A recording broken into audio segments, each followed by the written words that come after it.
اہل کتاب میں سے ایک گروہ کہتا ہے کہ اس نبی کو ماننے والوں پر جو کچھ نازل ہوا ہے اس پر صبح ایمان لاؤ اور شام کو اس سے انکار کر دو۔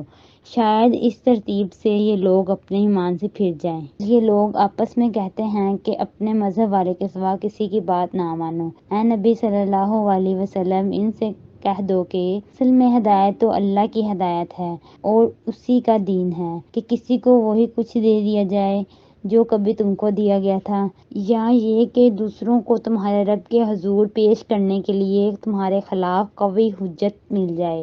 اے نبی صلی اللہ علیہ وسلم، ان سے کہو کہ فضل و شرف اللہ کے اختیار میں ہے، جسے چاہے عطا فرمائے، وہ وسیع النظر ہے اور سب کچھ جانتا ہے، اپنی رحمت کے لیے جس کو چاہتا ہے مخصوص کر لیتا ہے اور اسی کا فضل بہت بڑا ہے۔ اہل کتاب میں سے کوئی تو ایسا ہے کہ اگر تم اس کے اعتماد پر مال و دولت کا 1 بھی دے دو تو وہ تمہارا مال تمہیں ادا کر دے گا، اور کسی کا حال یہ ہے کہ اگر تم 1 دینار کے معاملے میں بھی اس پر بھروسہ کرو تو وہ ادا نہ کرے گا، الا یہ کہ تم اس کے سر پر سوار ہو جاؤ۔ ان کی اس اخلاقی حالت کا سبب یہ ہے کہ وہ کہتے ہیں کہ امیوں غیر یہودی لوگوں کے معاملے میں ہم پر کوئی مواخذہ نہیں ہے، اور یہ بات وہ محض جھوٹ گڑھ کر اللہ کی طرف منسوب کرتے ہیں، حالانکہ انہیں معلوم ہے کہ اللہ نے ایسی کوئی بات نہیں فرمائی ہے۔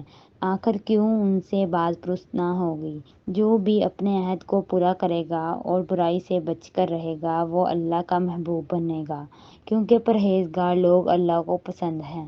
رہے وہ لوگ جو اللہ کے عہد اور اپنی قسموں کو تھوڑی قیمت پر بیچ ڈالتے ہیں تو ان کے لیے آخرت میں کوئی حصہ نہیں۔ اللہ قیامت کے روز نہ ان سے بات کرے گا، نہ ان کی طرف دیکھے گا اور نہ انہیں پاک کرے گا، بلکہ ان کے لیے تو سخت دردناک سزا ہے۔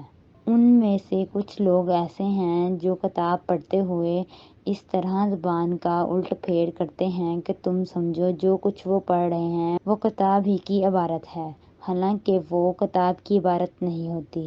وہ کہتے ہیں کہ یہ جو کچھ ہم پڑھ رہے ہیں یہ خدا کی طرف سے ہے، حالانکہ وہ خدا کی طرف سے نہیں ہوتا۔ وہ جان بوجھ کر جھوٹ بات اللہ کی طرف منسوب کر دیتے ہیں۔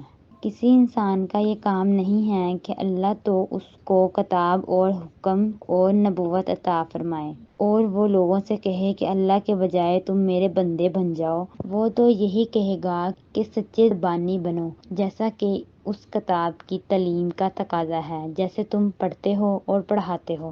وہ تم سے ہرگز یہ نہ کہے گا کہ فرشتوں کو یا پیغمبروں کو اپنا رب بنا لو۔ کیا یہ ممکن ہے کہ ایک نبی تمہیں کفر کا حکم دے جبکہ تم مسلم ہو؟